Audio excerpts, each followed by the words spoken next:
Hello everyone, welcome to another bedtime story with Sever that will gonna ensure 100% you having the most beautiful of nightmares. Now, let's just get right into it, shall we? As right now, after the last part, Midoriya wakes up in the morning. He wakes up on a cold sweat, having a horrible nightmare of the incident as he yells and, well, he finds himself in his room, wondering what happened. But when he looks on the side of his bed, he just sees somebody who was sleeping on it.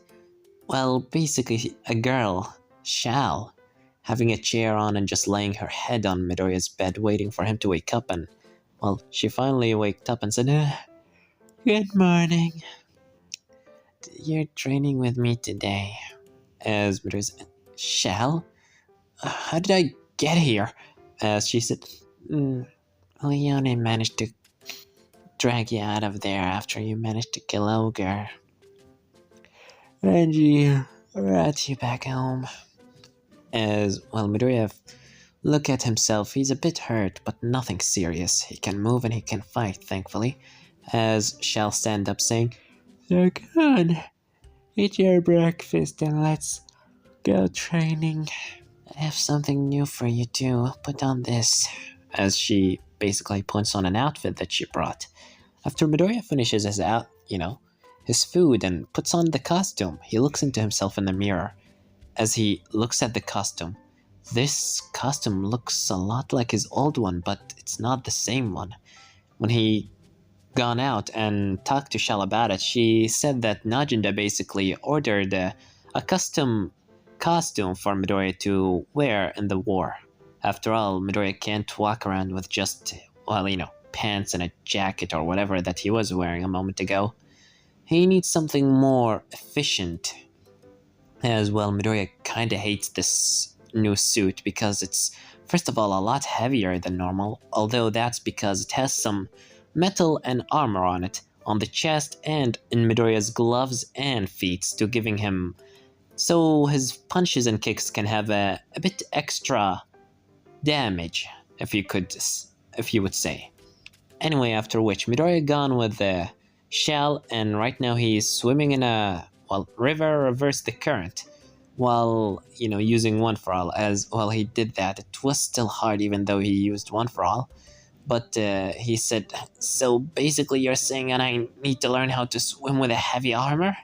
As Shell said, yep, you need to learn that if you want to be able to get out of, sticky situations. As Midoriya said, thanks, I guess I could use any skills. So, I guess I'm officially a part of you, huh? As Midoriya looks down into the ground while Shell said, is something wrong? As Midoriya said, no, nothing, it's nothing, I spend a lot of time with you guys, but yet I don't know anything about any of you. As she said, well, if you think about it, we don't know anything about you either. You said you are from a different world, but we still don't know half of your story. But sure, I'll gonna tell you my story first. As well, Shell basically explains her story to Midoriya. How she was raised in the capital, how she had a friend and how she was always so bad at everything. And well, Midoriya, after hearing that, he doesn't know how to feel about it. He just, knows how much important to have a friend. He also told her that he did have a childhood friend of his own. She wondered who's that guy is, and Midoriya told him his name was Katsuki. He's not the nicest of people. He's somewhat like mine, but extra aggressive. But he still was, good at heart. He hopes. Anyway, as Shell said, anyway, as she sneezes before dropping her glasses, saying, oh no, where's my glasses? As well, she starts looking at them on the ground, before Midoriya helps her, saying, here, as he puts them on her facing, while she's saying, thanks. As Midoriya said, you're welcome. As then she said, well, since you already managed to do this training, you better go with Bulat next. He said he wants to talk with you once you're done from training on swimming with an armor. As Midoriya said, Bulat? Alright. As well, after Midoriya and Shell returns, Midoriya immediately gets dropped at Bulat. And right now, Bulat asked from Midoriya to show him what he can do. As well, Midoriya proceeded to show what he can do by Bulat throwing Midoriya a sword and Midoriya using that sword to chop out some targets that Bulat set up for him. Although Bulat noticed something, whenever Midoriya uses One for All, he kind of turns it off and on again, constantly on that, turning on and turning the switch on and off again. Until when Midoriya was finished, Bulat said, "That was awesome, but there is still one more thing about it. First of all, what is the matter with your power? Or quirk, as you named it," as Midoriya said, "my quirk?" As Midoriya looks down into his hand and he noticed it. His electricity. As Bulat said, "Wasn't it white and green before? What is the black thing? Is this a new thing?" As Midoriya looks saying, I don't know what happens. As Midoriya starts thinking, One for All, the quirk that All Might gave him, his mentor, his symbol of peace, a quirk who have been used for generations for the greater good and saving people. Now it's glowing with a spark that is far darker than black. And Midoriya doesn't know the reason why. The only thing he can think about, the thing that he said to himself is, did I break One for All? As, well, no, it just feels off. This feeling of One for All seems so different than his usual self. Did he hurt the quirk somehow? As well, Bulat said, "Well, as long as you can still use it, I don't really care about the sparkly thing." As Midoriya said, "Yeah, I can still use it." As Bulat said, "How much power can you use so far?" As Midoriya said, "I can use about 5 to 8% of One for All freely without ending up destroying my body." As Bulat said, "Is that so? And how do you train yourself on getting into a higher percentage?" As Midoriya said, "I normally just do training without the quirk, or even just activating it and training." As then Bulat hits Midoriya on his head by chopping him, and Midoriya said, "Ouch, what was that for?" As Bulat said, "That is wrong. Your entire way of training is wrong." As Midoriya said, "Huh?" As immediately Bulat said, "Think about it this way. If I give you a suit that is 10 times heavier than your normal clothes, I'm gonna tell you to wear it an entire day. Of course, it will gonna be hard for you at first, but after a couple of days, maybe even a week, you're gonna start feeling comfortable walking around with that heavy weights on your back, until it becomes your new normal." As Midoriya said, "What are you talking about?" As Bulat said, "What I'm saying, instead of constantly turning on and off One for All, or your quirk, why don't you, well, just keep it activated for an entire day, 24/7, non-stop, even when you're asleep. Never let your quirk rest. Never let your body rest. Put it on the edge of training, 24/7. Keep your body constantly in a state of stress until it finally gets used to that stress and it becomes its new normal." As Midoriya, when he heard Bulat said that, "Keep the switch on all the time," just broke a wall in his head. A barrier that was blocking him for so long, it suddenly just shattered. And immediately Midoriya pulls out his notebook and said, "That's right," as he starts writing in his notebook about the theory that Bulat just brought him. Bulat cannot read Japanese, but well, he can see what Midoriya is drawing in his notebook. He starts drawing about a hero. He's saying, "Endeavor always keeps his flames on until the point he just becomes so normal for him to keep it on, like a second nature." As he continues saying, "Even All Might does it before he gets the thing. It all makes sense. What was I doing my entire life?" As he said, "Bulat, you're amazing." As Bulat, "Come on, you're flattering me." As Midoriya said, "So all what I need is just to keep One for All active 24/7. As suddenly, two people come from the corner after hearing somebody yell as, well, it's Leone and Akame. As Leone said, "Okay, what is going on here? I guess you two are training already." As Bulat said, "Leone, Akame, don't bother us. Me and Midoriya are just working on something, and I feel like he discovers something new. I gave him an idea." As well, Midoriya said, immediately activates One for All, and it feels stressing to him. He activates it on the highest percentage he can activate it now. 8%. It feels a bit painful. His body feels like it's about to shatter. It's almost about the edge, but it's not over the edge.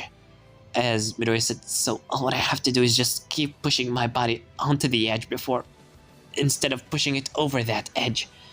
And while my body is constantly in stress, I'll make it my new normal. And when handling 8% becomes my new normal, I'm gonna then use 10% and keep repeating the process until I get into 100. As Bulat said, now that's what I'm talking about. That's how you train. As well, Midoriya start trying to walk. It's becoming hard for him to just handle this one-for-all state, constantly keeping it on, even when he sleep. Which, when he talked about sleeping, Akame suggested she can help him with that by simply being there watching over Midoriya while he sleep. So every time Midoriya accidentally turns off one for all while he's sleeping, she immediately hits him in his stomach to wakes him up, and Midoriya just repeats the entire process again. And in the next 2 days, this training regimen that Bulat puts him through turns out to be very helpful. Not only does Midoriya, spends his entire day doing everything with one for all, but also he spends it training with Bulat too, which helps him. And quickly after that, shortly, it immediately proves how effective it is by making Midoriya able to use 10% of one for all immediately right now. 10% is his new stress level. So basically, he can use 9% of one for all perfectly fine. No backlashes, nothing. So right now he just training with 10%. However, his training will have to put on hold for now, because after 2 days, the boss called on Midoriya and said that he should go with mine to do a bit of recon, or just basically watching the ground and the city. So Midoriya agreed to that, and he right now standing in the hallway, knocking on Mine's door, going like, Mine, the boss said that I'm today going to train with you. Mine, are you there? I'll wait outside, okay?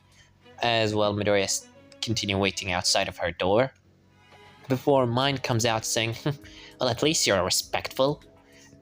Alright, come on, servant, let's go. As Midoriya said, wait, servant? Whatever. Midoriya goes with Mine, and they go into the capital. And Midoriya said, so, are you okay with you just walking around like this? As Mine said, well, the people don't know my face, so I'm fine walking around, and you too. Although, just keep that lightning show of yours under wraps. We don't need them to immediately look at you like a freak. As Midoriya said, okay, fine. So what are we doing exactly? As Mine said, shut up, servant, and just follow me, understood? As Midoriya said, you don't have to be so rude. As she said, man, what does get on your nerves? As Midoriya and Mine just walk around the city, and Mine just shops. He just keeps on shopping and letting Midoriya carry all the weights on his back. While right now they're eating some food at a restaurant, she's like, isn't it a beautiful day? As Midoriya said, yeah, I guess, but what are we exactly doing? This is not training. As Mine said, how many times did I tell you not to question me? As Midoriya said, I have to question you when all what we're doing is just shopping and, just spending time walking around. As Mine said, you will not understand my genius, so how about you just shut up? And, they suddenly hear somebody screaming. And Midoriya and Mine proceeds to go to the place where they hear the scream. As Midoriya sees a child that's being bullied by other people. And he was about to interfere, but Mine immediately interfered before him and scared the people away after they talked how this girl is a foreigner. And Mine seeing how, Midoriya seeing how Mine helped this child and told her to be strong and everything, Mine started walking away, and Midoriya walked after her, and he said, you helped that kid. As she said, she's a foreigner, just like me. At least half of my blood is foreigners. I've been treated as bad as her when I was a little. But she needs to grow stronger. this capital is not a place for weakness. As Midoriya looks into mine, he smiles, saying, "And I thought that you're heartless, or you're like Katsuki." And she said, "What's that supposed to mean?" As Midoriya said, "It doesn't mean it." But suddenly Midoriya stops talking when he looks in front of him. Mine looks in front of Midoriya, saying, "Oh, it's that time of week again." As Midoriya looks, saying, "Oh, again?" As he see so many people crucified on a stick, nails into the arms and the legs, having their body just completely bloodied to rot in the middle of the air in front of everybody, making an example out of them. As Midoriya watching this, he about to throw up, and mine said, "The Minister Honest is the one that supports this kind of torture and humiliation on the people. He just put them as decorations to make sure that those that try to oppose him understand their fate." As Midoriya is feeling disgusted. Every time he tried to give this world the benefit of the doubt, they do something like this, and Midoriya puts his hand on his mouth, saying, "What a disgusting thing. Why would anybody do this?"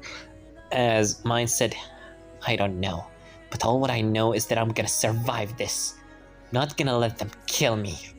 As Midoriya is seeing the determination in mine's eyes. And after all of that is over, and some actual training, they return to the hideout. Eventually, the day after, Midoriya and everybody else is being called by Najinda again, and this time they actually have a mission. As Najinda says, "Today we have a mission, a very important one. We will gonna assassinate the distant relative of Minister Honest. He's a man who kidnaps women off of the streets and tortures them to death. He has 5 bodyguards. They are equally as guilty. I expect from all of you to kill all the 6 of them and finish their lives. Do not disappoint, Nitrate." As after that in the night, Nitrate goes into the attack. Midoriya is left with the Mine to protect her. As right now, Midoriya is sitting with Mine, watching as she's preparing to shoot the guy. As Midoriya looks at Mine and said, "Hey Mine, is your giant rifle also an Imperial arm?" As she said, "Yep, it's named Pumpkin. It's getting more powerful the more danger I'm in. But, if, Najinda keeps putting bodyguards with me such as yourself, it won't be much if I, much of danger. Although I don't need danger to kill him from here." As Midoriya said, "Who made those things anyway?" As she said, "You fool, we don't make Imperial arms. They're ancient legendary weapons. Think of them as ancient artifacts lost in time." As Midoriya said, "Well, hold on. Here he comes." As immediately, Mine gets into the sniping position, and as Midoriya said, "She's so focused. I can almost feel how focused she is." As Midoriya said, "Wait, Mine, there are other people that aren't on our list. Those are innocents." As she said, "And that's a problem, how?" As Midoriya said, "What do you mean? We can't kill." As Mine already pulls the trigger, and the guys die, without any of the other people around the man even hurt. As Mine said, "Oh yeah, I forgot to tell you, I'm kind of a sniper genius, so..." "Yep." As Midoriya said, "That was awesome." As Mine said, "I know it was. Of course it was. I am always amazing." As Midoriya said, "You managed to shoot him like that? Never seen such a sniping abilities. You almost remind me of that one teacher in my school. His name is Snipe. He's a hero who's able to auto-aim on any target." As Mine said, "What kind of... huh? God, yeah, I don't know what kind of weird you're from, but it sure sound weird. Whatever, let's go." As Midoriya basically goes with Mine, and right now they start going through the forest. However, Midoriya, using One For All, he grabs Mine and lift her up between his arms as a princess and, start jumping with her. Just to make the travel a lot more shorter until they get into the extraction point. And right now they're waiting for the others. as right now Midoriya and Mine are about to get closer to the tree before somebody jumps on Mine from behind, and Midoriya seeing that guy, he immediately, using One for All, goes and punches the guy as the guy, well, blocks Midoriya's attack using his arm, but he's still been thrown into a tree after all. Midoriya, yes, the guy might have blocked his attack, but the guy's arm got damaged from Midoriya's punch. As Mine said, damn it, where did that guy come from? As Midoriya said in his mind, how did I expect that? I must feel like I saw him coming. As immediately the guy stand up saying, damn it, as he looks into Midoriya saying, damn it, nitrate brats, I'm gonna kill you. As Midoriya said, Mine, stay behind me. As immediately Midoriya pulls out his sword. As he looks into the guy straight in the face, as he rushes into him with the blade. As when Midoriya goes into slashing the guy grabs into Midoriya's sword, but then Midoriya lets go of the sword before punching the guy right in his chest, throwing him across the place and slamming him into a tree with some blood in the guy's stomach. Midoriya thinks the guy is dead, and well, he is dead. As Midoriya said, okay, it's over, Mine, But suddenly the guy from behind jumps on Midoriya and about to stab him with the same sword that Midoriya had. As when Midoriya was about to turn around and try to fight back, suddenly a laser goes right over Midoriya's head, straight into the guy's body, destroying him in a second, making a giant hole in his chest. As Midoriya's touching his head, it was so close, but thankfully it did not hurt him. As he looks back into Mine, and Mine looks into Midoriya and said, now I owe you nothing. As Midoriya said, thanks. As Mine said, don't mention it. I told you, I'm a sniper genius. Thank you too. I guess you saved me. As Midoriya said, see, I knew you were nice deep inside. As Mine said, quit it already. I'm still your superior. As Midoriya said, okay. As well, the rest of Nitrate arrive, and well, they see Midoriya and Mine talking. Thankfully, they're not really fighting. Regardless of which, everybody returns into the hideout.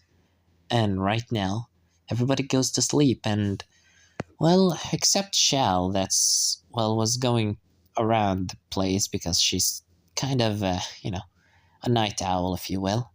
But when she goes to check on Midoriya, she finds the door of his room opened, and he's nowhere inside. So she goes out, and she finds him on the top of a hill, looking into the stars of the sky. As she said, Midoriya? Why aren't you sleeping? As Midoriya said, oh, hey, Shell. As he said that without turning around. As she said, are you feeling alright? As Midoriya said, that guy. Ogre, his name was. I know he was a criminal and all. There was a guy just like him. I'm sorry, I'm not making sense. I'm sorry, just that I'm talking about All Might. As well, Shell said, who's All Might? As Midoriya said, he's my mentor, my teacher, and he's the person who gifted me everything. He trained me, taught me how to be a hero, showed me the right from wrong, and basically allowed me to make my dream come true. But now, what would he think of me? I know that Ogre wasn't innocent. I know he was a criminal, but wasn't there any other way than me killing him? As his eyes start tearing up while saying, I know I had to do it. I know he was a criminal, but at the same time, heroes always find a way to finish a conflict without needing to kill. It doesn't matter who I kill. Their blood will be on my hand for the rest of my life. What would All Might think of me? After all, he gifted me his powers, he gifted me everything, and how can I look at him in the eyes and tell him I can be a hero anymore? I'm no hero. I could never be a hero. I've been dragged into this place, and now how am I supposed to do anything? How can I look into the rest of my classmates and acknowledge myself as the same as... Before he finishes, Shell immediately grabs into him and pulls him closer for a hug, holding his head right into her breast as she starts rubbing his head while saying, "Shh, it's okay. I see what you're feeling. No wonder you looked so hot these past few days. Since the moment you killed Ogre, you've been holding all that guilt in your heart. No, it must be since the moment that you come into this place. You always seemed like you're about to cry, but you didn't want anybody to see, did you? It's okay. I just want you to know that by killing Ogre, you managed to save so many other people that would have been hurt by him. Someone's wife, someone's husband. All those people have been spared death thanks to you. By killing that Ogre, other lives were preserved. And now they can live with their families and friends. They will not know who saved them, but they'll surely thank him. Thank you." As Midoriya started hearing into her gentle voice while rubbing his head, he couldn't help but just cry. As he said, "Shell, can you keep this a secret?" As Shell said, "Of course, just for the night. You may let all those emotions out." As Midoriya started crying a bit, even yelling a little. He'd been dragged into this whole entire place, a world that he doesn't know, and he doesn't even know what's going on in his own world. He doesn't know even if he returns to his world, what will it be? Will it be a year? A month? A week? 10 years since he returned? Or been gone? All these questions are running through his head, but he let all those tears out until his eyes could not cry any longer, and he falls asleep right in Shell's arms before she carries him back into his room, letting the boy sleep and take his well-deserved rest. And this is gonna leave it off, guys. Don't forget to like, subscribe, comment down below, tell me what you think about this part, and what do you think is gonna happen in the next part. Well, I have nothing more to say than Severed was here.